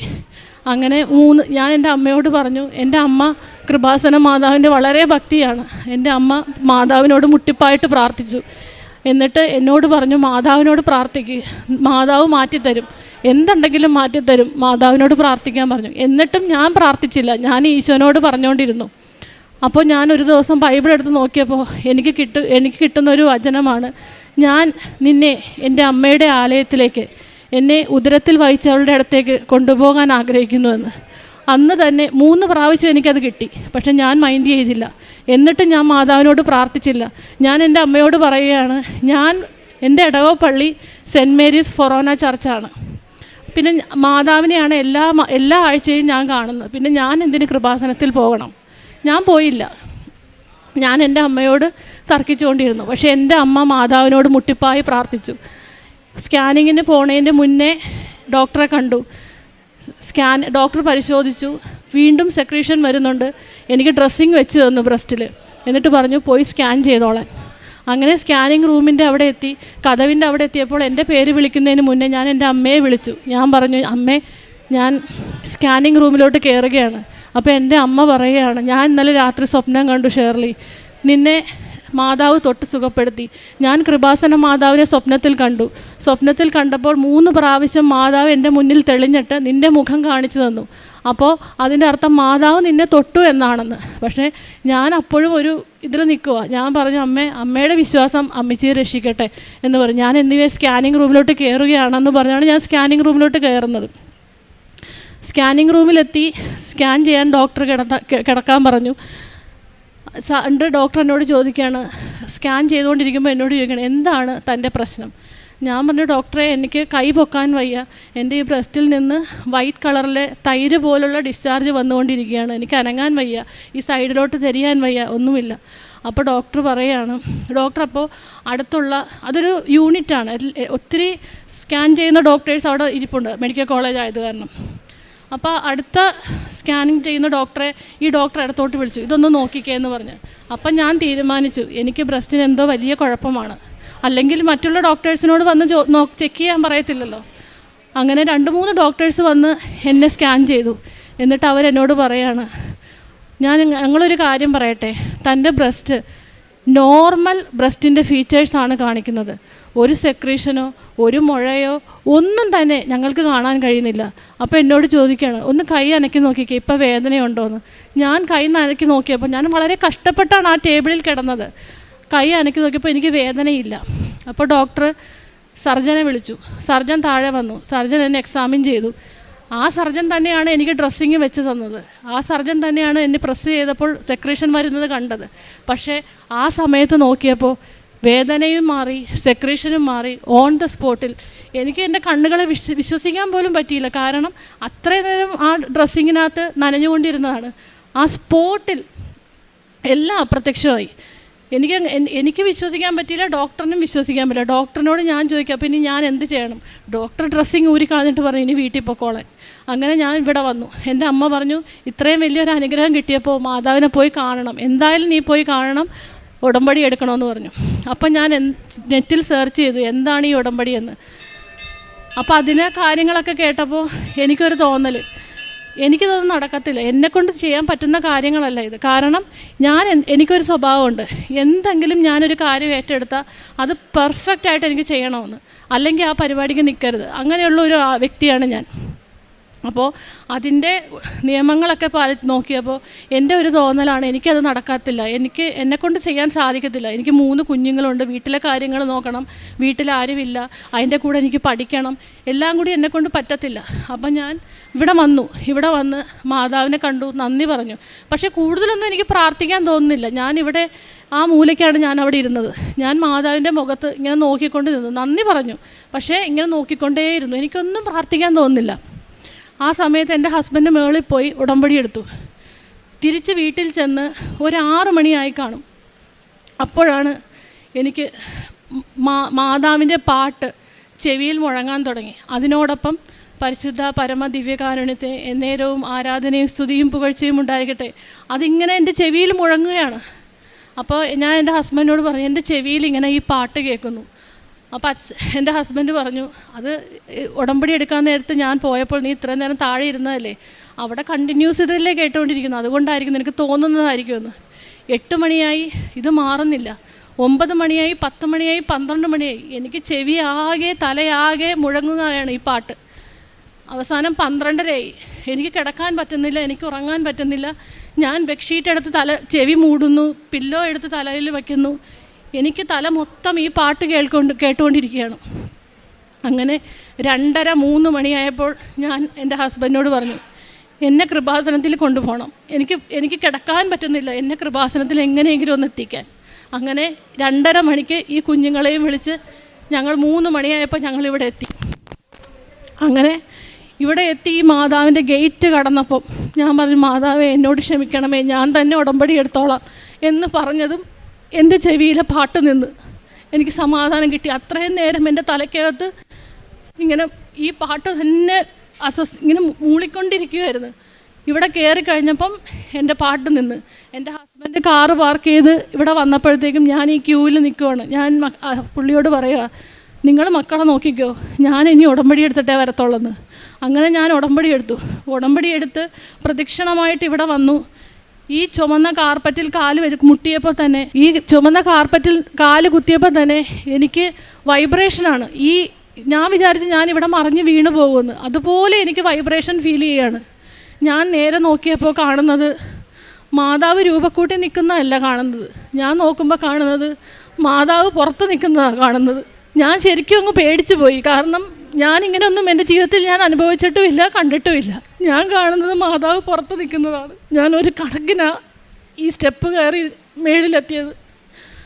മുട്ടുകുത്തി നിന്ന് വാഗ്ദാന പേടകത്തിൻ്റെ മുന്നിൽ നിന്നപ്പോൾ മാതാവ് ഇങ്ങനെ പുറത്ത് നിൽക്കുക. എനിക്ക് ഭയങ്കരമായിട്ട് ഞാൻ ഭയന്നു പോയി. എനിക്ക് തൊട്ട് മൊത്താൻ തന്നെ പേടിയായി. പക്ഷെ എൻ്റെ കൈ കാന്തത്തിൽ ചെന്ന് ടച്ച് ചെയ്യുന്ന പോലെ വലിച്ചടുപ്പിച്ച് അപ്പോഴത്തേക്കും എൻ്റെ ഹെഡിൽ തലയിലൂടെ കാല് വരെ ഒരു കറണ്ട് പാസ് ചെയ്ത ഫീലായിരുന്നു. ഒരു കണക്കിന് ഞാൻ ഈ അൾത്താരയിൽ നിന്ന് ഇറങ്ങി താഴെ വന്ന് നിന്നത്. അതെൻ്റെ ആദ്യത്തെ അനുഭവം. രണ്ടാമത്തെ അനുഭവം, ഞാൻ ആ സമയത്തൊക്കെ OET എഴുതിക്കൊണ്ടിരിക്കുകയായിരുന്നു. 6 തവണ എഴുതി. 6 തവണ എഴുതിയിട്ടും എനിക്ക് റീഡിങ്ങിന് മാത്രം കിട്ടുന്നില്ല. ബാക്കി എല്ലാത്തിനും B സ്കോറുണ്ട്. റീഡിങ് മാത്രം എനിക്ക് കിട്ടത്തില്ല. അതും പോകുന്നത് 1 മാർക്കിന് 2 മാർക്കിനൊക്കെയാണ്. ഞാൻ അങ്ങ് ഫെഡപ്പായി. ഞാനപ്പോൾ മാതാവിനോട് പറഞ്ഞു, മാതാവേ ഞാൻ മടുത്തു, എനിക്കിനി വയ്യ എന്ന്. അങ്ങനെ ഞാൻ ഈ ഉടമ്പടി എടുത്തപ്പോൾ പിന്നെ ഞാൻ ഉടമ്പടി ധ്യാനം കേൾക്കാൻ തുടങ്ങി. ഉടമ്പടി ധ്യാനം കേൾക്കുമ്പം അതെനിക്കൊരു ഭയങ്കര ഇഷ്ടമാണ് ഉടമ്പടി ധ്യാനം കേൾക്കാൻ. ഉടമ്പടി ധ്യാനം ഒരെണ്ണമൊന്നുമല്ല ഞാൻ കേൾക്കുന്നത്, ചിലപ്പം ഒരു ദിവസം തന്നെ 3-4 എണ്ണമൊക്കെ കേൾക്കും. അങ്ങനെ ഈ OETയുടെ റിസൾട്ട് വന്നു. 5ാമത്തെ റിസൾട്ട് വന്നപ്പോഴും 6ാമത്തെ റിസൾട്ട് വന്നപ്പോഴും റീഡിങ്ങിന് പോയപ്പോൾ ഞാൻ ഉടമ്പടി ധ്യാനം കേട്ടപ്പോൾ ജോസഫ് അച്ഛൻ പറയുകയാണ്, ഇതാ കർത്താവിൻ്റെ ദാസി, നിൻ്റെ വചനം പോലെ എന്നിലാവട്ടെ എന്ന്. അപ്പോൾ ഞാനും പറഞ്ഞു, ഇതാ കർത്താവിൻ്റെ ദാസി, നിൻ്റെ ഇഷ്ടം പോലെ എന്നിലാവട്ടെ എന്ന്. ഞാൻ വിചാരിച്ചു ഈശോയ്ക്ക് ഇഷ്ടമല്ലായിരിക്കും ഞാൻ ചിലപ്പോൾ പുറത്ത് പോകുന്നത്. കാരണം ഞാൻ 11 വർഷം സൗദിയിൽ വർക്ക് ചെയ്തതാണ്. ഇനി എനിക്ക് അങ്ങോട്ട് പോകാൻ പറ്റത്തില്ല. എൻ്റെ പ്രഗ്നൻസിയുടെ കോംപ്ലിക്കേഷൻ കാരണമാണ്. ഇവർ ട്വിൻസാണ്. അപ്പോൾ ഞാൻ ജോലി റിസൈൻ ചെയ്ത് വന്നതാണ്. അപ്പോൾ എനിക്ക് ഈ കുഞ്ഞുങ്ങളെ നോക്കാൻ ആരുമില്ലാത്ത കാരണം എനിക്ക് GCS കൺട്രിയിലോസിന് പോകാൻ പറ്റത്തില്ല. കാരണം മക്കളെ നോക്കാൻ ആരുമില്ല. യൂറോപ്യൻ കൺട്രിയിലാണെങ്കിൽ എൻ്റെ കൂടെ എനിക്ക് അവരെ കൊണ്ടുപോകാം. അപ്പോൾ ഞാൻ ആ ഒരു പ്രതീക്ഷ കൈവിട്ടു. എന്നിട്ട് ഞാൻ മാതാവിനോട് പറഞ്ഞു, നിൻ്റെ ഇഷ്ടം പോലെ എന്നിലാവട്ടെ, നിനക്ക് ഇഷ്ടമുള്ളതുപോലെ എൻ്റെ ജീവിതത്തിൽ നടക്കട്ടെ എന്ന്. എങ്ങനെ ഞാൻ ഉടമ്പടി പുതുക്കാൻ വന്നപ്പോൾ ഞാൻ എഴുതി വെച്ചു, മാതാവേ ഞാൻ 6 തവണ OET എഴുതി, എനിക്ക് കിട്ടിയില്ല, നിൻ്റെ ഇഷ്ടം എന്താണോ അതെന്നോട് പറഞ്ഞതാ, ഞാൻ എന്ത് ചെയ്യണം? അതോ ഞാൻ ഇനി എൻ്റെ ജീവിതം ഈ കിച്ചണിൽ പിള്ളേരെ വളർത്തി ഇങ്ങനെ നിൽക്കുന്നതായിരിക്കുമോ എന്ന് ഞാൻ ചോദിച്ചു. അപ്പോൾ എൻ്റെ ചെവിയിലൊരു സ്വരം കേട്ടു, എഴുതവിടെ MSc നേഴ്സിംഗ് എന്ന്. ഞാൻ എഴുതി വെച്ചു, MSc നേഴ്സിംഗ് എന്ന് എഴുതി വെച്ചു. എന്നാൽ 2001 നേഴ്സിംഗ് പഠിച്ച ഒരു വ്യക്തിയാണ് ഞാൻ. അപ്പോൾ നിങ്ങളൊന്ന് ആലോചിച്ചാണ്, 20 വർഷമായി ഞാൻ പഠിച്ചു കഴിഞ്ഞിട്ട്. അത്രയും നാളുകൊണ്ട് അതിൻ്റെ ഇടയ്ക്ക് ഞാൻ പോസ്റ്റ് BSc ചെയ്തു. പക്ഷേ ഇപ്പോൾ കേരളത്തിലെ വിദ്യാഭ്യാസ സമ്പ്രദായമോ അതിന് എങ്ങനെ അപ്ലൈ ചെയ്യണമെന്നോ ഒന്നും എനിക്ക് അറിഞ്ഞുകൂടാ. ഞാൻ ചെവിയിൽ സ്വരം കേട്ടു MSc നേഴ്സിംഗ് എന്ന്, ഞാൻ അതുപോലെ എഴുതി. എന്നിട്ട് ഞാൻ വീട്ടിൽ വന്ന് എല്ലാവരോടും ചോദിച്ചു, എങ്ങനെയാണ് ഈ MSc നേഴ്സിങ്ങിന് ചേരുന്നത്? അപ്പോൾ എല്ലാവരും ചോദിച്ചു, ഈ പ്രായത്തിൽ MSc നേഴ്സിങ്ങോ കിട്ടുമോ? എങ്ങനെയാ അറിയത്തില്ല. അങ്ങനെ ഞാൻ തമിഴ്നാട്ടിൽ അന്വേഷിച്ചു, ബാംഗ്ലൂർ അന്വേഷിച്ചു. അപ്പോൾ അവിടെയൊക്കെ അഡ്മിഷൻ ക്ലോസ് ആയിപ്പോയി. OET എഴുതിയ സമയത്തായിരുന്നു അഡ്മിഷൻ ക്ലോസ് ആയിപ്പോയി. അടുത്ത കൊല്ലത്തേക്ക് വരെ ആൾക്കാർ ബുക്ക് ചെയ്തിട്ടേക്കുകയാണ്. അപ്പോൾ എൻ്റെ സുഹൃത്ത് വിളിക്കുകയാണ്. ആ കുട്ടി പറയുകയാണ്, അവൾ അവിടെ പ്രൊഫസറാണ്, കോളേജിൽ പ്രൊഫസറാണ്, നേഴ്സിംഗ് കോളേജിൽ. കുട്ടി പറയുകയാണ്, കേരളത്തിൽ അഡ്മിഷൻ തുടങ്ങിയിട്ടില്ല, ഒന്ന് കൊടുത്തു നോക്കൂ. പക്ഷേ ഭയങ്കര പാടാണ് കിട്ടാൻ, സീറ്റുകൾ വളരെ കുറവാണ്. അപ്പോൾ എനിക്ക് ദൂരെയൊന്നും പോയി പഠിക്കാൻ പറ്റത്തില്ല, കുഞ്ഞുങ്ങളെ നോക്കാൻ ആരുമില്ല. അപ്പോൾ ഞാൻ മാതാവിനോട് പറഞ്ഞു, മാതാവേ ഞാൻ എന്ത് ചെയ്യും? പക്ഷേ ഞാൻ അഡ്മിഷന് വേണ്ടിയിട്ട് കൊടുത്തു. കേരളത്തിൽ എൻ്റെ വീടിനടുത്തുള്ള 3 ഹോസ്പിറ്റൽ ഓപ്ഷൻ വെച്ചിട്ട് കൊടുത്തു. എനിക്ക് വിശ്വസിക്കാൻ പറ്റത്തില്ല. എന്ന് വെച്ചാൽ ആദ്യത്തെ അലോട്ട്മെൻറ്റിൽ തന്നെ 4 സീറ്റേ ഉള്ളൂ MSc നേഴ്സിങ്ങിന്. ചെത്തിപ്പുഴ സെൻറ്റ് തോമസ് ഹോസ്പിറ്റൽ 4 സീറ്റേ ഉള്ളൂ. ആ 4 സീറ്റിൽ ഫസ്റ്റ് അലോട്ട്മെൻറ്റിൽ തന്നെ എനിക്ക് റാങ്ക് ലിസ്റ്റിൽ പേര് വന്നു. നവംബർ 1 എനിക്ക് അവിടെ ജോയിൻ ചെയ്യാൻ അവസരം കിട്ടി. എനിക്ക് MSc നേഴ്സിങ്ങിന് തന്നെ അഡ്മിഷൻ കിട്ടി. നവംബർ 1 ഞാൻ അവിടെ MSc നേഴ്സിങ്ങിന് അഡ്മിഷൻ എടുക്കുകയാണ്. 3 എൻ്റെ കുഞ്ഞിന് കിട്ടിയൊരു സൗഖ്യമാണ്. എൻ്റെ കുഞ്ഞ് ഭയങ്കര ഒരു അലർജിയുള്ള ആളാണ്. ഡസ്റ്റ് അലർജി, ഫുഡ് അലർജി എന്ന് വേണ്ട സർവ്വതും അലർജിയാണ് അവന്. അങ്ങനെ എൻ്റെ നേഴ്സിങ്ങിൻ്റെ ഒരു പേപ്പറിന് വേണ്ടിയിട്ട് ഞങ്ങൾ തിരുവനന്തപുരം നേഴ്സിംഗ് കൗൺസിലോട്ട് പോവുകയാണ്. ഞാൻ ആദ്യമായിട്ടാണ് തിരുവനന്തപുരത്ത് പോകുന്നത്. അന്ന് രാത്രി കുട്ടി എന്നോട് പറയുകയാണ്, അമ്മ എൻ്റെ കണ്ണ് വയ്യ, അപ്പോൾ ഇവനെപ്പോഴും അലർജി ഉള്ള കാരണം എപ്പോഴും തുമ്മൽ അല്ലെങ്കിൽ കണ്ണ് ചുമന്നിരിക്കും, അങ്ങനെയൊക്കെ ഉള്ളതാണ്. അപ്പം ഞങ്ങൾ മൈൻഡ് ചെയ്യാറില്ല, കാരണം അതുള്ളതാണല്ലോ, കുറച്ച് കഴിയുമ്പോൾ മാറും. പക്ഷെ അന്ന് രാത്രി അവൻ എന്നോട് പറയാം, എനിക്ക് കണ്ണിന് ഭയങ്കരമായ വേദന. കണ്ണ് തുറന്ന് നോക്കിയപ്പോൾ കാണുന്ന കാഴ്ച, കണ്ണിൻ്റെ കൃഷ്ണമണിക്ക് ചുറ്റും ഒരു വെളുത്ത പാട, അത് നിറച്ചും കുരുക്കൾ. കൊച്ച് വെളുപ്പിന് 5 മണിയുടെ ട്രെയിന് ഞങ്ങൾ ബുക്ക് ചെയ്തേക്കുമോ, ഞങ്ങൾക്ക് തിരുവനന്തപുരത്ത് പോകണം. അപ്പോൾ തിരുവനന്തപുരത്ത് പോകണം. അപ്പോൾ ഈ കുഞ്ഞിനെയും കൊണ്ട് വേണം ഞങ്ങൾക്ക് പോകാനായിട്ട്. കുഞ്ഞുങ്ങളുടെ കാര്യം നിങ്ങൾക്കറിയാമല്ലോ, ഒരു അസുഖം വന്നു കഴിഞ്ഞാൽ 2ാമത്തെ പ്രാവശ്യം അവർ കരയും. ഞാൻ പെയിൻ കില്ലറൊക്കെ കൊടുത്തു അവനെയും കൊണ്ട് പോവുകയാണ്. ഈ 3 പേരും ഉണ്ട് എൻ്റെ കൂടെ. ഞങ്ങൾ ട്രെയിനിലിരിക്കുമ്പോൾ ഇവൻ ഓരോ സ്റ്റോപ്പ് എത്തുമ്പോഴും പറയും, കണ്ണ് വേദന എടുക്കുന്നു. ഞാൻ എന്ത് ചെയ്യും? ഓടുന്ന ട്രെയിനിൽ ഞാൻ എന്ത് ചെയ്യും? ഞാൻ അമ്മയോട് പ്രാർത്ഥിച്ചു, അമ്മ ഞാൻ എന്ത് ചെയ്യും? എൻ്റെ കുഞ്ഞിന് കണ്ണിന് വയ്യ. ഇന്ന് പോകുന്നത് ഒരു ഗവൺമെൻറ് ഓഫീസിലേക്കാണ്. അവിടുത്തെ കാര്യങ്ങളൊക്കെ എങ്ങനെ നടക്കുമെന്ന് എനിക്കറിഞ്ഞുകൂടാ. അതിൻ്റെ കൂട്ടത്തിൽ എൻ്റെ കുഞ്ഞിന് കണ്ണിന് വയ്യ, ഞാൻ എന്ത് ചെയ്യും? ഞാൻ എവിടെ കൊണ്ടുപോകും ഈ ഓടുന്ന ട്രെയിനിൽ? അതുമാത്രമല്ല, ഞങ്ങൾ വരുന്നത് പുളുങ്കുന്നിലാണ്. പുളുങ്കുന്നിൽ ആകെ ഒരു പ്രൈമറി ഹെൽത്ത് സെൻ്ററാണുള്ളത്. അവിടെ ആഴ്ചയിൽ 2 ദിവസമാണ് ഡോക്ടറുള്ളത്. അപ്പോൾ ഞാൻ എൻ്റെ ഹസ്ബൻഡിനോട് പറയാൻ, നമുക്കിത് വെച്ചുകൊണ്ടിരിക്കേണ്ട, വീട്ടിൽ വന്നിട്ട് നമുക്ക് പുഷ്പഗിരിയിലോ എവിടെയെങ്കിലും കൊണ്ടുപോയി കൊച്ചിൻ്റെ കണ്ണ് കാണിക്കണമെന്ന്. അങ്ങനെ ട്രെയിൻ ഇറങ്ങി ഞങ്ങൾ നേഴ്സിംഗ് കൗൺസിലെത്തി. ഞങ്ങൾ ഓട്ടോയ്ക്ക് കാശ് കൊടുത്തിട്ട് ഞങ്ങൾ തിരിയുമ്പോൾ കാണുന്നത് ഒരു വലിയ ഐ ഹോസ്പിറ്റലാണ്. അത് തിരുവനന്തപുരത്തെ റീജിയണൽ ഐ സെൻറ്റർ. ഒരു ഡോക്ടറിന് വേണ്ടി ഞാൻ ആഗ്രഹിച്ചപ്പോൾ, ട്രെയിനിലിരുന്ന് ഒരു ഡോക്ടറിനെ കാണാൻ ഞാൻ ആഗ്രഹിച്ചപ്പോൾ, ഞാൻ ഇറങ്ങിയ സ്ഥലത്ത്, ഞാൻ ആദ്യമായിട്ട് ചെല്ലുന്ന സ്ഥലമാണ്, ഒരേ മതിൽ, അപ്പുറത്തത് eye hospital, regional eye hospital. ഒരു ഡോക്ടറിനെ ആഗ്രഹിച്ചപ്പോൾ മാതാവ് എനിക്ക് തന്നത് 100 കണക്കിന് ഡോക്ടർമാരാണ്. കണ്ണിൻ്റെ മൊത്തം ഫെസിലിറ്റീസ് ഉള്ള ഡോക്ടേഴ്സ്. എൻ്റെ കൊച്ചിനെ അവിടെ കൊണ്ട് കാണിച്ചു. അവരപ്പം തന്നെ ആ കണ്ണിലെ പാട നീക്കം ചെയ്തു, കണ്ണിൽ മരുന്നൊഴിച്ചു, വേദനയ്ക്ക് കുറവ് കിട്ടി, എല്ലാം സൗഖ്യമായി. എന്നിട്ട് അവർ പറഞ്ഞു, ഈ അസുഖം പൂർണ്ണമായിട്ട് മാറണമെങ്കിൽ 6 മാസം തുടങ്ങി 1 വർഷം വരെ എടുക്കും. കാരണം സിവിയറായിട്ട് അലർജി ആയിപ്പോയി. അവന് വേറെ അലർജിക് പ്രോബ്ലം ഉള്ളതുകൊണ്ട് നിങ്ങൾ ചൊറിച്ചിലിൻ്റെ മരുന്ന് കൊടുക്കുന്നുണ്ടായിരുന്നു. അപ്പോൾ അതുകൊണ്ടാണ് കണ്ണിൽ വന്ന അസുഖം നിങ്ങൾ അറിയാതെ പോയത്. 6 മാസം തുടങ്ങി 1 വർഷം വരെ ഇത് മാറാതെ നിൽക്കുമെന്ന്. അന്ന് രാത്രി എൻ്റെ കുഞ്ഞ് മാതാവിനെ സ്വപ്നം കണ്ടു. അവൻ പറയുന്നത്, മാതാവ് കടൽത്തിരയുടെ മുകളിൽ സ്വപ്നത്തിൽ വന്നിട്ട് എന്നോട് പറഞ്ഞു, ഉപ്പ് കഴിക്കണം, തൈലം പുരട്ടണം, കണ്ണിൽ തൈലം പുരട്ടണം, തേൻ കുടിക്കണമെന്ന്. ഞാൻ അതനുസരിച്ച് ഒരാഴ്ച കുഞ്ഞിൻ്റെ കണ്ണിൽ തൈലം പുരട്ടി വിശ്വാസ പ്രമാണം ചൊല്ലി പ്രാർത്ഥിച്ചു. ഉടമ്പടി ഉപ്പ് അവന് കൊടുക്കാൻ. 1 കൊല്ലം അല്ലെങ്കിൽ 6 മാസം കൊണ്ട് മാറുമെന്ന് പറഞ്ഞ അസുഖം 2 ആഴ്ച കൊണ്ട് പൂർണ്ണമായിട്ട് സൗഖ്യമായി എൻ്റെ കുഞ്ഞിന്. അതുമാത്രമല്ല, അവൻ പറയുന്നത്, അമ്മ മാതാവ് എന്നെ സ്വർഗത്തിലോട്ട് കൊണ്ടുപോയി. അവിടെ അമ്മ മാതാവിന് ഒരു ഷോപ്പ് ഉണ്ടായിരുന്നു. ആ ഷോപ്പ് തുറന്നപ്പോൾ മൊത്തം അവിടെ ജപമാല സെയിൽ ചെയ്യാൻ വെച്ചേക്കുമെന്ന്. അതിൽ നിന്നൊരു ജപമാല എനിക്ക് തന്നിട്ട് പറഞ്ഞു, ജപമാല ചൊല്ലി പ്രാർത്ഥിക്കണം, നിൻ്റെ അസുഖം മാറുമെന്നാണ് പറഞ്ഞതെന്ന്. അന്ന് മുതൽ ഞങ്ങളെല്ലാവരും ഈ ഉടമ്പടി എടുത്തതിന് ശേഷം ഞങ്ങളെല്ലാവരും പ്രാർത്ഥനയിൽ വളരെയധികം വളർന്നു. എൻ്റെ കുഞ്ഞു മക്കൾ ഉൾപ്പെടെ കൊന്ത ചൊല്ലി പ്രാർത്ഥിക്കും.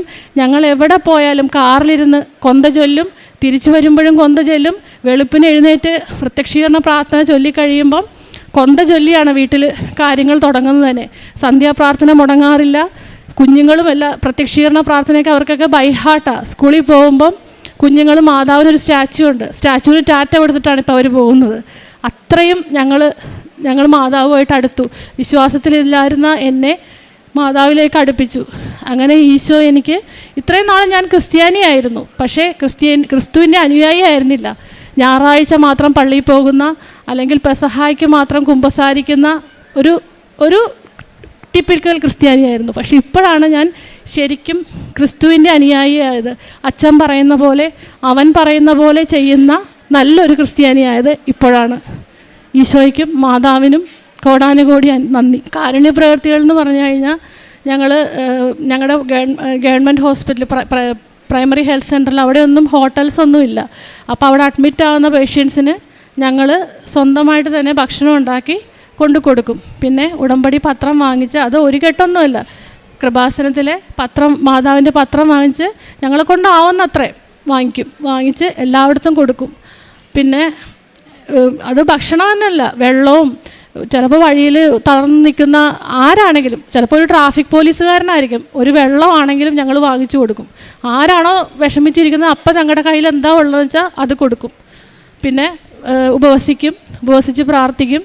പ്രാർത്ഥനയിൽ കുഞ്ഞുങ്ങളെ എനിക്കിപ്പോൾ എൻ്റെ ഇതിലനുസരിച്ച് എനിക്കിപ്പോൾ വീട്ടിൽ തന്നെയാണ്, ഞാൻ ജോലി ഇല്ലാത്ത കാരണം കുഞ്ഞുങ്ങളെ. അപ്പോൾ എനിക്ക് കിട്ടിയ 3 കുഞ്ഞുങ്ങളെ കൂടുതൽ ഈശോയിലേക്ക് അടുപ്പിച്ച് വളർത്താനാണ് ഞാനിപ്പോൾ നോക്കുന്നത്. കാരണം എനിക്കറിയാം ഇനിയുള്ള മുന്നോട്ടുള്ള ലോകം അവർ വളരുമ്പോൾ കപടത നിറഞ്ഞ വളരെ ഡിഫിക്കൽട്ടായിട്ടുള്ളൊരു ലോകമാണ് അവർക്ക് മുന്നിലുള്ളത്. അതിലൊന്ന് പിടിച്ചു കയറി വളരണമെങ്കിൽ ഈശോയുടെയും അമ്മ മാതാവിൻ്റെയും സഹായം കൂടിയേ പറ്റത്തുള്ളൂ. അല്ലെങ്കിൽ നമുക്കറിയില്ല നമ്മുടെ കുഞ്ഞുങ്ങൾ എങ്ങോട്ടാണ് പോകുന്നത്. ഇന്നത്തെ ലോകം അങ്ങനെയാണ്. അതുകൊണ്ട് ഞാൻ എൻ്റെ 3 മക്കളെയും എൻ്റെ അമ്മ മാതാവിന് സമർപ്പിച്ചേക്കാണ്. അവരെ നോക്കി വളർത്തിക്കോളാൻ പറഞ്ഞിട്ട്. ഞങ്ങൾക്ക് കിട്ടിയ എല്ലാത്തിനും ഇനി കിട്ടാനുള്ള എല്ലാ അനുഗ്രഹങ്ങൾക്കും ഈശോയ്ക്കും